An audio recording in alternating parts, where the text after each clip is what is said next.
తగలబెట్టండి sir Niranjan గారు. బాహుబలి తరువాత ప్రభాస్ చేసిన సాహో మరియు రాధేశ్యామ్ సినిమాలు బాక్సాఫీస్ వద్ద బోల్తా కొట్టాయి. సాహో సినిమా బాలీవుడ్లో మంచి వసూళ్లే రాబట్టింది, కానీ ఇతర ఏరియాల్లో మాత్రం నష్టాలు మిగిల్చింది. ట్రేడ్ వర్గాల రిపోర్ట్స్ ప్రకారం సాహో సినిమా ఓవరాల్గా 50 నుంచి 60 కోట్ల మధ్య నష్టాలు తెచ్చిపెట్టింది. ఇక రాధేశ్యామ్ సినిమా అయితే 120 కోట్లకు పైగా నష్టాలు మిగిల్చి ఇండియన్ సినిమా హిస్టరీలోనే బిగ్గెస్ట్ డిజాస్టర్ సినిమాల జాబితాలోకి చేరిపోయింది. సాధారణంగా హీరోలు ఇలాంటి భారీ ఫ్లాపులు చవి చూసినప్పుడు వారి క్రేజ్ తగ్గడంతో పాటు మార్కెట్ వాల్యూ కూడా పడిపోతుంది. మరీ దారుణంగా పతనం కాదు, కానీ కొంత మేర అయితే మార్కెట్ వాల్యూ తగ్గిపోతుంది. కానీ ప్రభాస్ విషయంలో మాత్రం అందుకు పూర్తి భిన్నంగా పరిస్థితులు ఉన్నాయి. సాహో మరియు రాధేశ్యామ్ వంటి ఘోర పరాజయాలు చవి చూసినప్పటికీ ప్రభాస్ క్రేజ్ మరియు మార్కెట్ వాల్యూ ఇసుమంత కూడా తగ్గకపోగా మరింత గణనీయంగా పెరిగింది. అందుకు ఆదిపురుష్ సినిమాకి గాను ప్రభాస్ అందుకున్న పారితోషికమే ప్రత్యక్ష సాక్ష్యం. రిపోర్ట్స్ ప్రకారం ఈ ఆదిపురుష్ సినిమాకి గాను ప్రభాస్ అక్షరాల 150 కోట్ల రెమ్యునరేషన్ తీసుకున్నాడు. ఇది ఇండియన్ సినిమా హిస్టరీలోనే హైయెస్ట్ ఫిగర్. ఇంతవరకు ఏ ఒక్క హీరో కూడా ఈ స్థాయిలో పారితోషికం తీసుకోలేదు.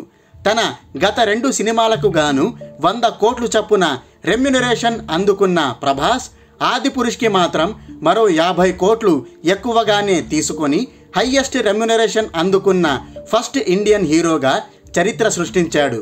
ప్రభాస్కి ఉన్న పాన్ ఇండియా క్రేజ్, ఈ సినిమాకు అతడు పడ్డ కష్టాన్ని చూసి ఆదిపురుష్ మేకర్స్ అంత భారీ మొత్తాన్ని అతనికి ఇచ్చినట్టు తెలిసింది. మన ఇండియాలో 100 కోట్లు పారితోషికం తీసుకునే హీరోలు కొందరు ఉన్నారు, కానీ 150 కోట్లు అందుకున్న మొట్టమొదటి హీరో మాత్రం ప్రభాసే. దీన్ని బట్టి ప్రభాస్ రేంజ్ ఏంటో అర్థం చేసుకోవచ్చు. ప్రభాస్కి ఉన్న ఈ పాన్ ఇండియా క్రేజ్ కారణంగానే ఈ సినిమా అన్ని ఏరియాల్లో కూడా కనీ విని ఎరుగని స్థాయిలో బిజినెస్ చేసింది. సాహో, రాధేశ్యామ్ సినిమాలు తెలుగు రాష్ట్రాల్లో భారీ నష్టాలు మిగిల్చిన ఆదిపురుష్ తెలుగు హక్కులు 170 కోట్లకు పైగా అమ్ముడుపోయాయంటే ప్రభాస్కి ఇక్కడున్న క్రేజ్ ఏంటో మీరే అర్థం చేసుకోండి. ఇక ప్రభాస్ తరువాత ఆదిపురుష్కి అత్యధిక రెమ్యునరేషన్ అందుకుంది సైఫ్ అలీ ఖాన్. ఇందులో రావణ పాత్ర పోషించినందుకు గాను సైఫ్ అలీ ఖాన్ ఏకంగా 30 కోట్లు అందుకున్నాడు. దీంతో విలన్లలో అత్యధిక పారితోషికం అందుకున్న నటుడిగా సైఫ్ అలీ ఖాన్ చరిత్రలో నిలిచిపోయాడు. ఇక సీతగా నటించిన కృతి సనన్కి మాత్రం కేవలం 3 కోట్లు మాత్రమే అందాయని సమాచారం. ఇందులో కృతి సనన్ పాత్ర చిన్నదే కావడం, ఇచ్చిన డేట్స్ కూడా తక్కువే కావడంతో ఆమెకు 3 కోట్లు ఇచ్చినట్టు తెలిసింది.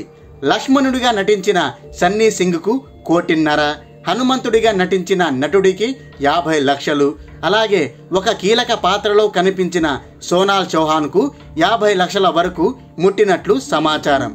ఒక సినిమాకు భారీ బిజినెస్ జరగాలన్నా, ప్రేక్షకులు థియేటర్లకు రావాలన్నా అది దాదాపు హీరో మీదే ఆధారపడి ఉంటుంది.